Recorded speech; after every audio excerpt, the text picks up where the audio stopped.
Fill option में ही एक और अच्छा ऑप्शन है, आप नीचे देख रहे होंगे, एक ऑप्शन है जस्टिफाई का। अब इससे क्या होता है आप समझते हैं।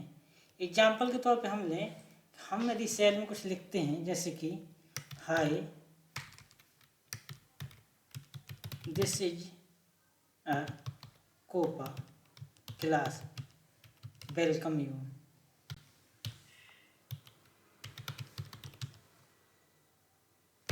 अब हमने ये लिखा तो अभी तो क्या हुआ, ये दिख रहा है, लेकिन हम जान रहे हैं कि आगे वाले सेल में भी चला गया है। अब यहाँ पर क्या हम दूसरा कुछ नंबर लिखते हैं तो क्या होगा, ये छुप जाएगा। इसको ठीक करने का एक तरीका है, एक तो हम ये कर सकते हैं कि उसको क्लिक करें और रैप ऑप्शन में जाएं तो पूरा का पूरा एक सेल में आ जाएगा। लेकिन इससे क्या होगा कि आपकी जो रो की चौड़ाई है, जो रो क्या है, रो की साइज बढ़ जाएगी। तो दूसरा तरीका ये है कि यदि हम कुछ लिखना चाहते हैं तो इस पर क्लिक करें और नीचे फिल के ऑप्शन में जाके हमको सिंपल क्लिक करना है जस्टिफाई। तो ये लिख के आएगा text will extended below selected range, हमने कर दिया ओके। तो यह देखिए हर ऑप्शन क्या है, जितना उसमें आया था, जितने कैरेक्टर आ सकते हैं एक एक में आ गए हैं। Hi this is a COPA class, मान के चलिए यदि यही चीज़ कुछ बड़े कैरेक्टर में होती तो इसमें और छोटे में आते। हम करके देखते हैं, जैसे कि यदि इसकी साइज में कर देता हूँ 15, जैसे मैंने साइज इसकी 15 की तो एक कैरेक्टर का साइज बढ़ जाता है। अब हम इसको क्लिक करते हैं जस्टिफाई में, तो यह देखिए यह ऊपर बाहर लिख के आ गया और नीचे हर एक शब्द एक एक सेल में आ गया। यहाँ पर आपकी न तो सेल की चौड़ाई बढ़ेगी और ना तो आपको मर्ज करना होगा। तो ये ऑप्शन कभी कभी यूज में आता है, आप चाहें तो इसका यूज कर सकते हैं। अगला एक बहुत अच्छा ऑप्शन दिया है फिल ऑप्शन में ही, एक ऑप्शन दिया है फ्लैश फिल का। यह 2007 MS एक्सेल के 2007 वर्जन में नहीं दिया है, लेकिन जो 2013 का वर्जन है उसके बाद से दिया हुआ है। अब एक एग्जांपल लेते हैं, मान के चलिए एक टेबल दी हुई है जिसमें यहाँ पे देखिए फ्लैश फिल ऑप्शन, जिसमें क्या है, एम्प्लॉय का नाम लिखा है विद सरनेम के साथ और एड्रेस लिखा है पिन कोड के साथ। पिन कोड सही नहीं है, हमने केवल एग्जाम्पल के लिए इनको ले लिए हैं। यहाँ सतवा लिख गया है। अब यदि आपको कहा जाए कि आपको इनका नाम और सरनेम अलग अलग करना है, मान के चलिए हम इस कॉलम में लेते हैं नेम और इस कॉलम में उसका सरनेम। सरनेम क्या हुआ, जैसे राजवीर शर्मा का नाम हुआ राजवीर, सरनेम शर्मा। तो अभी आपको कहा जाए तो आप क्या करेंगे, इससे राजवीर को कॉपी करेंगे, यहाँ से कॉपी करके यहाँ पे रखेंगे और फिर इसी चीज़ को शर्मा को कॉपी करेंगे और यहाँ से कॉपी करके यहाँ रख देंगे। इसी प्रकार एड्रेस में यहाँ इंदौर को कॉपी करेंगे, इंदौर में मान के चलिए डिस्ट्रिक्ट जो है अलग कॉलम में चाहिए मुझे, एड्रेस के कॉलम डिस्ट्रिक्ट का नाम अलग कॉलम में चाहिए और पिन कोड अलग कॉलम में चाहिए। तो यहाँ पे मान के चलिए आप करेंगे यहाँ पे इंदौर, उसको पेस्ट करेंगे और पिन कोड को कॉपी करेंगे और यहाँ से यहाँ पेस्ट कर देंगे। अब ये मान के चलिए 5 से 10 एंट्री हैं, तब तक के लिए तो ठीक है। यदि यही एंट्री 1000 कॉलम में हुई तो आप यह करने में पूरा दिन गुजार देंगे। इसके लिए एक्सेल में एक बहुत शानदार ऑप्शन दिया गया है फ्लैश फिल का। फ्लैश फिल कैसे, हम आपको दिखाते हैं। यहाँ पे हमको लिखना है राजवीर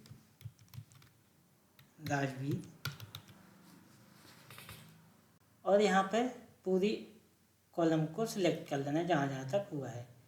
फिल के ऑप्शन में जाएंगे और कर देंगे फ्लैश फिल। तो यह देखिए यह सभी कॉलम से केवल उसका जो प्राइमरी नेम है वो उठा के ले लिया है।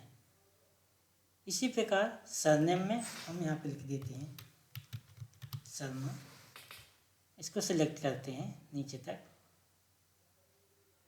और फिल में जाकर फ्लैश फिल में कर देते हैं।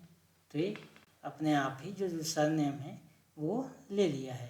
इसी प्रकार एड्रेस में देखते हैं, हमने यहाँ पे किया इंदौर, यहाँ पे उसका पिन कोड डाल दिया 452001।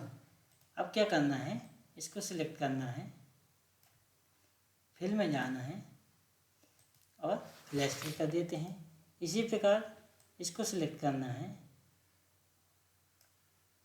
फिल में जाना है और फ्लैश फिल कर देते हैं। तो ये क्या करता है, पिन कोड को अलग कर देता है और डिस्ट्रिक्ट का नाम अलग कर देता है। मान के चलिए कोई सेंटेंस लिखा है, उसके भाग हैं, तो उनको अलग अलग कर देगा, आपकी बहुत ज़्यादा मेहनत बिना बर्बाद किए हुए।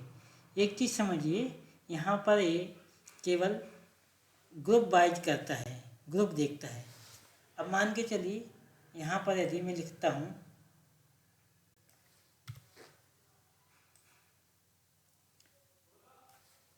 यहाँ पर मैंने लिख दिया राजवीर कुमार शर्मा। अब मैं यहाँ पे राजवीर को फ्लैश फिल करता हूँ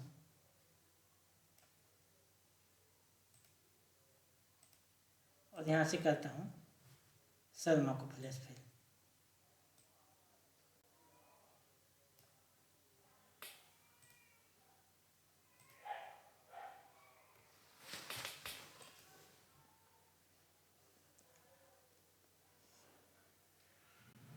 तो एक बीच का कुमार नहीं लिया है, इसको शर्मा की जगह इसको करते हैं कुमार। सेकेंड भाग उसका, इसको करते हैं कुमार और फ्लैश फिल करके देखते हैं।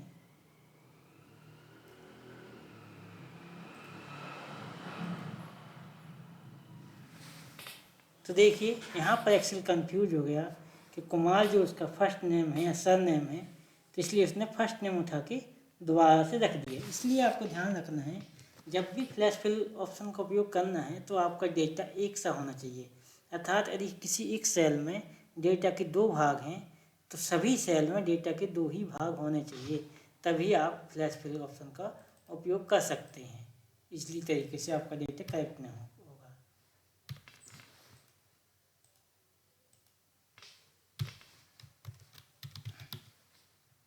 वापस से कर देते हैं शर्मा और इसको सिलेक्ट करते हैं। अब इसका शॉर्टकट ये है कि यहाँ से जैसे ही प्लस बने आप इसको खींच के ले जाइए नीचे तक, और जैसे यहाँ पे आएगा तो पेस्ट ऑप्शन में कर दीजिए फ्लैश फिल, तो आप सीधे डायरेक्ट यहाँ से भी कर सकते हैं बिना इस सेक्शन में गए हुए। तो उम्मीद करता हूँ कि आपको फिल ऑप्शन जो है ये समझ में आ गया होगा। छोटा सा टॉपिक था, इसको समझा दिए। हम चलते हैं हमारे नेक्स्ट टॉपिक की तरफ, चार्ट। एक्सेल में चार्ट क्या होते हैं और कितने प्रकार के होते हैं। तो सबसे पहली बात हमें समझना ज़रूरी है कि चार्ट का उपयोग क्यों किया जाता है। एक्सेल में चार्ट का उपयोग क्यों किया जाता है, तो डेटा के विजुलाइजेशन के लिए, डेटा की प्रदर्शन करने के लिए, ताकि उसको आसानी से समझ में आ सके, इसका उपयोग करने के लिए चार्ट का उपयोग किया जाता है। जैसे कि एक एग्जांपल लेते हैं, कोई एक नोवेल है अर्थात उपन्यास है जो कि 250 पेज का है, 250 या 500 पेज का है। आपको उसको पढ़ने को कहा जाए तो आप उसको पढ़ने में कम से कम 3 से 4 दिन लगा ही देंगे। कितने भी लगनशीलता से पढ़ेंगे तो भी उसको आप 3-4 दिन में पढ़ पाएंगे। उसी पे जबकि उसी उपन्यास पे बेस यदि कोई मूवी बन जाए, कोई फिल्म बन जाए और फिर उसकी कहानी समझने को पड़े, तो आप 1 घंटे में ही उस कहानी को बता देंगे कि इस उपन्यास में क्या क्या कहानी है। क्योंकि हम जो देखते हैं उससे ज़्यादा समझ में आता है। किसी चीज़ को लिखने में ज़्यादा समय लगेगा, जबकि उसी को यदि वीडियो बना दी जाए तो उससे जल्दी विजुअल क्लियर हो जाएंगे, जल्दी समझ में आ जाता है। इसी चीज़ का उपयोग करने के लिए एक्सेल में चार्ट का उपयोग किया जाता है। अब आगे समझते हैं चार्ट क्या है। विभिन्न प्रकार के होते हैं, जैसे कॉलम चार्ट, पाई चार्ट, इसको और ये है लाइन चार्ट के लिए टेबल बनाई है। इसी प्रकार बहुत सारे ऑप्शन होते हैं। अब हमको समझना है कि किस चार्ट का उपयोग कहाँ पर किया जाएगा।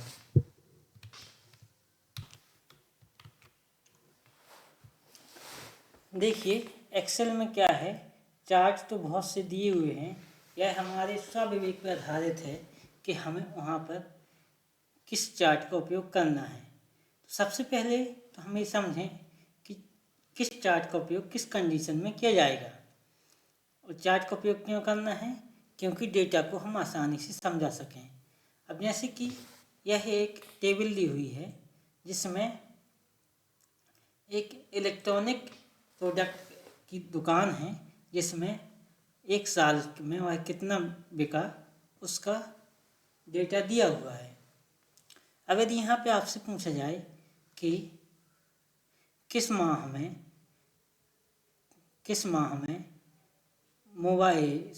कंप्यूटर के कंपैरिजन में मोबाइल की बिक्री ज़्यादा हुई है, तो आप कहीं चेक करने लगेंगे कि यहाँ नहीं, यहाँ तो कम हुई है। आप कहेंगे जनवरी में, फिर पता चले आपको दूसरा ऑप्शन मिल जाए यहाँ पे। तो इस समस्या को ठीक करने के लिए हम यूज करेंगे चार्ट। इसमें चार्ट कौन सा उपयोग किया जाएगा, कॉलम चार्ट, क्योंकि कॉलम चार्ट का उपयोग हमेशा दो या दो से अधिक वैल्यू की कंपैरिजन करने के लिए अर्थात तुलना करने के लिए किया जाता है। चार्ट को कुछ नहीं करना, आपको सबसे पहले मान के चलिए ये आपका डेटा है, इसको आपको टेबल में बनाना है। ध्यान रखें, आप जो टाइप करते हैं एक्सेल उसको टेबल नहीं मानता है। आप इसको जाएंगे फॉर्मेट ऐसा टेबल पर क्लिक कर देंगे तो टेबल बन जाएगी। फिर क्या करना है, आपको यहाँ से सिलेक्ट करना है ये पूरी टेबल को, इसको सिलेक्ट करना है, इंसर्ट पे जाना है और यहाँ पर आप देख रहे हैं बहुत सारे ऑप्शन दिए हैं। तो यह है कॉलम चार्ट का। अब कॉलम चार्ट 2D में भी चाहिए, 3D में। मान के चलिए हम लेते हैं इसको 3D में।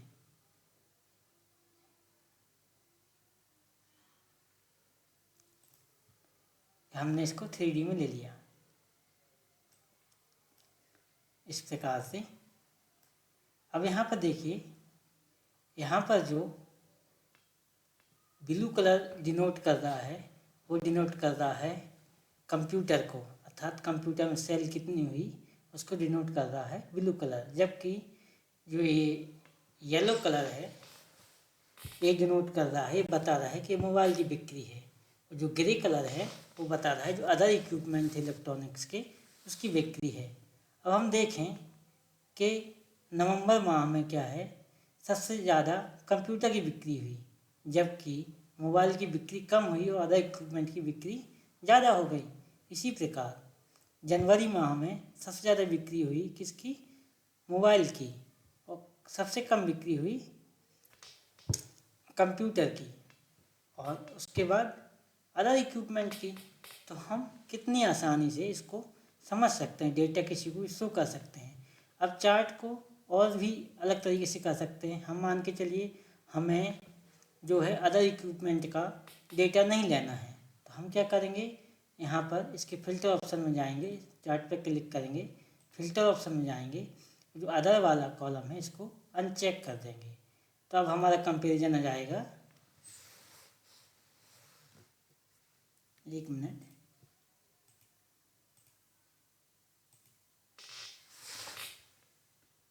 अदर्स में अनचेक करके इसको कर देंगे अप्लाई। तो ये देखिए हमारा कंपेरिजन आ गया केवल कंप्यूटर में और मोबाइल में। फिर इसको हम चेंज करना चाहते हैं, हम चाहते हैं कि तीनों का कंपेरिजन आए लेकिन केवल माह जनवरी का आए, तो जनवरी में क्लिक कर देंगे और अप्लाई कर देंगे। तो ये देखिए जनवरी माह का बस आ गया। हम चाहते हैं कि यह केवल 4 माह का आए, जनवरी, फरवरी, मार्च और अप्रैल का।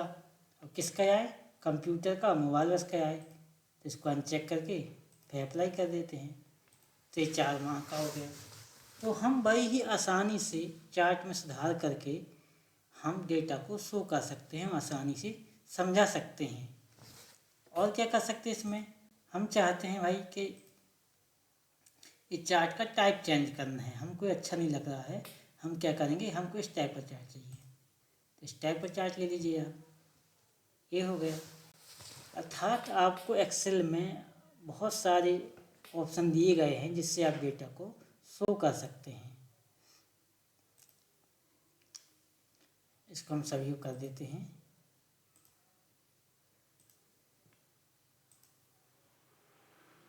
सिलेक्ट ऑल और अप्लाई कर देते हैं। ये आ गया।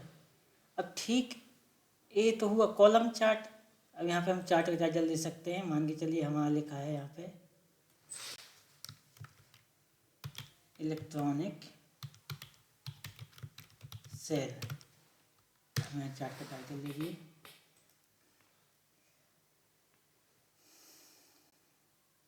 ये उसकी फॉर्मेटिंग करने के लिए है कि टाइटल किस प्रकार से लिखना है। इसको भी रहने देते हैं। ये हुआ कॉलम चार्ट। कॉलम चार्ट की जैसा ही एक और है बार चार्ट। उसको कैसे क्लिक करेंगे? हम टेबल को सिलेक्ट करेंगे, इंसर्ट पे क्लिक करेंगे, यहाँ पर जाएंगे और ये आ गया बार चार्ट।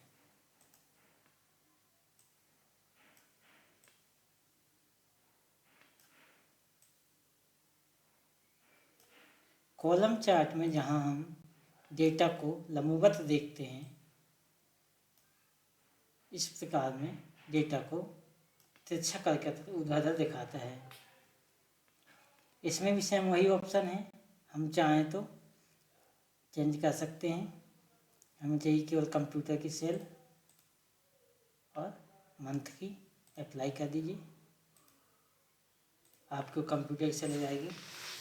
तो कॉलम चार्ट और बार चार्ट का उपयोग हमेशा से दो या दो से अधिक चीज़ों की तुलना करने के लिए किया जाता है।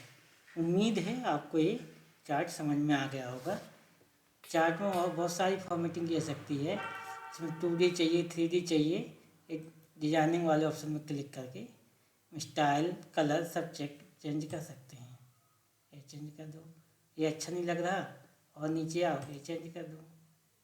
ये भी अच्छा नहीं लग रहा और नीचे आओ, ये चेंज कर दो। तो इस प्रकार से हमारे हिसाब से जो हमें अच्छा लग रहा है हम उसको ले सकते हैं। तो ये तो हुआ कॉलम चार्ट। अगला है पाई चार्ट। पाई चार्ट का क्या है? पाई चार्ट का उपयोग वहाँ पर किया जाता है जहाँ पर किसी चीज़ के हिस्से बताने की ज़रूरत होती है।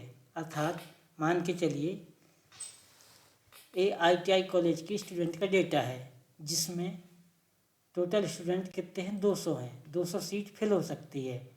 अब उसमें 6 ट्रेड हैं, COPA, electrician, fitter, diesel mechanic, draftman, civil, welder. अब हमको यह दिखाना है, हमको यह शो करना है कि सबसे ज़्यादा स्टूडेंट किस में है? 60। लेकिन यदि यही परसेंटेज में शो करना हो तो हम इसको सिलेक्ट करेंगे, इंसर्ट पे जाएंगे, पाई चार्ट में 2D पाई या 3D। तो हम मान के चलिए हम कर देते हैं 3D पाई। यहाँ पे क्लिक कर दिए। अब यहाँ पे जो येलो कलर डिनोट कर रहा है, येलो कर रहा है डीजल मैकेनिक को। अब हम चाहते हैं कि यहाँ पे लिख के आए कि कौन सा सेक्शन किसके लिए है। तो हम यहाँ पे जाएंगे, इसकी डिजाइनिंग में जाएंगे और यहाँ पर चार्ट की टाइप देख लेंगे। ये देखिए ये लिख के आ गया। इसकी साइज बढ़ा देते हैं।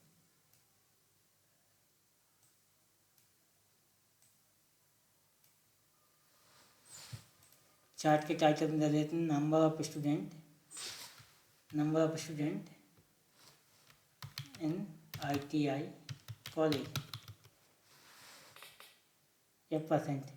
तो यह दिखा रहा है कि कोपा में 30% है, इलेक्ट्रीशियन में 22% है, फिटर में 11% है, डीजल मैकेनिक में 18% है, ड्राफ्टमैन सिविल में 8% और वेल्डर में 11%। तो यह कितनी आसानी से हम ये समझ सकते हैं, परसेंट दिख सकता है। अब हम चाहते हैं कि इसको अलग अलग कर दें, अलग अलग करके दिखाएं।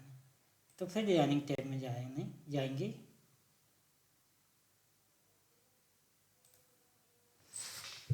और इसको हम चाहें तो इसको पकड़ के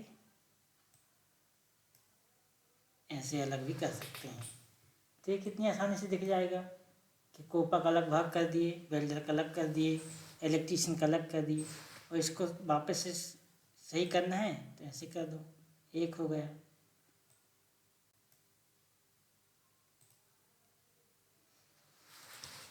तो जहाँ पर किसी एक चीज़ के हिस्से दिखाने की या भाग दिखाने की बात की जाती है, वहाँ पर उपयोग किया जाएगा पाई चार्ट का। पाई चार्ट हमेशा परसेंटेज में यूज किया जाएगा, जैसे कि 100% में कितनी चीज़ें कितने परसेंट हैं, वहाँ पर पाई चार्ट का उपयोग किया जाएगा। और जहाँ पर तुलना करने की बात आती है, वहाँ पर उपयोग किया जाएगा कॉलम चार्ट का। अब पाई चार्ट के जैसा ही एक और है डाउट चार्ट, जैसे कि हम इसी में देखते हैं।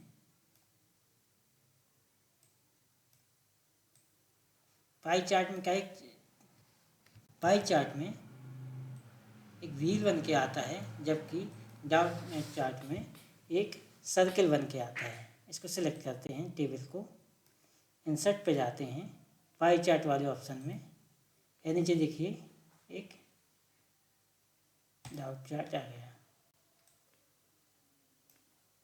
और यहाँ पर हम इसको डिजाइनिंग कर सकते हैं इस प्रकार से।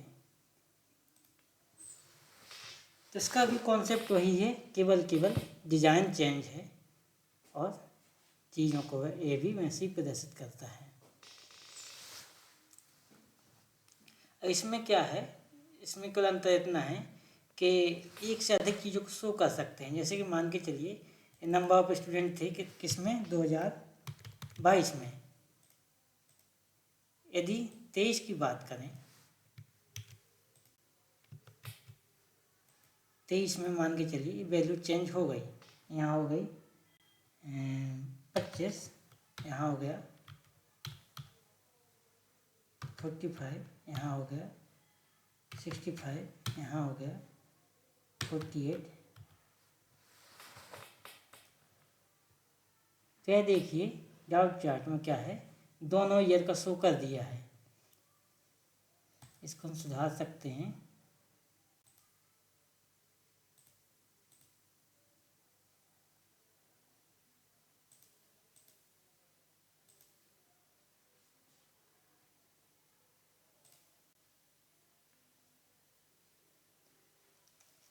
यहाँ पे जो दो सर्कल बन के आए हैं, एक सर्कल बन के आया है 2022 के लिए, एक सर्कल बन के आया है 2023 के लिए।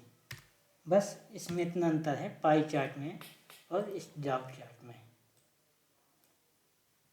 उम्मीद है आपको ये पाई चार्ट समझ में आ गया होगा। अब आगे चलते हैं। अगला चार्ट है हमारा लाइन चार्ट। लाइन चार्ट का क्या है, जब दो या दो से अधिक चीज़ों का ग्रोथ रेट दिखानी पड़ती है, तो वहाँ पर हम लाइन चार्ट का उपयोग किए जाते हैं। जैसे कि यहाँ पर एक मैच का स्कोर दिया गया है कि मान के चलिए एक टीम है एमपी की, एक टीम है यूपी की, run of MP team, run of UP team. और हमने 50 ओवर के मैच को 5 भागों में बांट लिया है, 10, 20, 30, 40, 50। अर्थात 10 ओवर में एमपी की टीम के कितने रन बने, 50, जबकि यूपी की टीम के 60। इसी प्रकार 10 से 20 ओवर के सेक्शन में एमपी की टीम के रन बने 60 और यूपी की टीम के 20। अब इसको हमें एक तुलनात्मक अध्ययन दिखाना हो तो हम इसमें यूज करेंगे लाइन चार्ट। यहाँ इसको क्लिक किए, इंसर्ट पे गए और यहाँ पर हम एक लेते हैं line chart, 2D line chart या 3D लाइन चार्ट। हम अभी ले लेते हैं 2D। अब यहाँ पर देखिए आप, ये 1 2 3 4 5 आ रहा है, यहाँ से कुछ समझ में नहीं आ रहा। हम इसको क्या करेंगे, सुधार करेंगे। एडिट पे गए,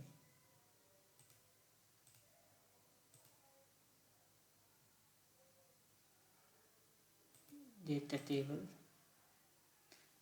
नीचे डेटा टेबल दे सकते हैं और डेटा का लेवल दे सकते हैं। इसको ये तो डिजाइनिंग हुई, ये फिल्टर में जाके सिलेक्ट डेटा में करना है और जो 1 2 3 4 लिखा है इसको एडिट करके हमें करना है कि एक्सेस लेवल हमको देना है ओवर का। तो यहाँ पे रेंज सेलेक्ट करेंगे, ये हमने रेंज सेलेक्ट कर दिया और ओके कर दिए, ओके।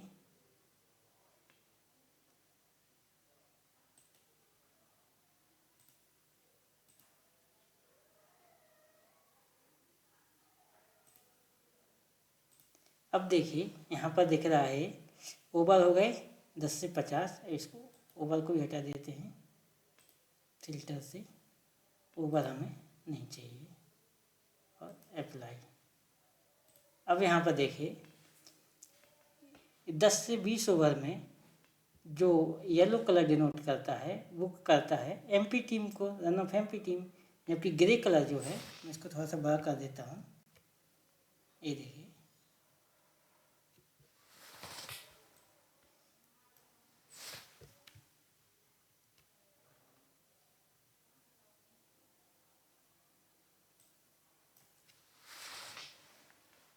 जो येलो कलर बता रहा है वो हमारा बता रहा है कि एमपी टीम के रन कैसे बने, जबकि जो ग्रे कलर बता रहा है वो हमें बता रहा है कि यूपी टीम के रन कैसे बने।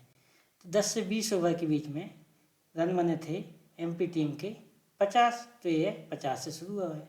अब हम इससे कंपेरिजन कर सकते हैं कि जो एमपी की टीम है या यूपी की टीम है कौन जीती। यहाँ पर स्पष्ट दिख रहा है कि यूपी की टीम जीती, क्योंकि यूपी टीम के रन ज़्यादा बने। तो क्या है, एमपी की टीम जो है पहले 30 ओवर तक तो ठीक रही, ऊपर रही, लेकिन 30 से 40 ओवर के बीच में एकदम से डाउन हो गई और फिर 50 ओवर तक डाउन रही। जबकि यूपी की टीम जो है 10 से 20 ओवर के बीच में शुरुआत अच्छी रही लेकिन डाउन रही, फिर 20 से 30 ओवर के बीच में यह ग्रो करना शुरू हुई और अंततः यह जीत गई। तो इस प्रकार से जब किसी चीज़ की ग्रोथ रेट दिखानी पड़ती है तो हम वहाँ पर लाइन चार्ट का उपयोग कर सकते हैं।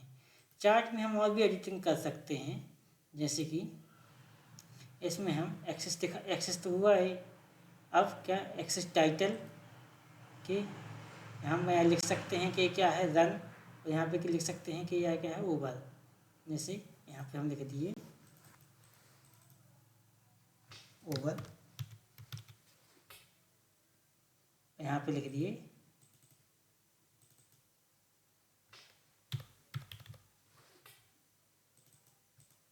रन। जैसे स्पष्ट पता चल रहा है कि यह जो नंबर शो कर रहे हैं ये रन के लिए हैं, और ये जो नंबर शो कर रहे हैं ये ओवर के लिए हैं। और क्या कर सकते हैं, हम इसमें डेटा टेबल्स दिखा सकते हैं। जो टेबल है ये दिखा सकते हैं कि जहाँ पर जो शुरुआत हो रही है वो कहाँ से शुरुआत हो रही है वो हम दिखा सकते हैं। डेटा लेबल और डेटा टेबल दिखा सकते हैं। इसकी टेबल स्पष्ट एक नीचे बना सकते हैं यदि नहीं दिखाना चाहते हैं तो। एरर कोई है तो एरर बार दिखा सकते हैं।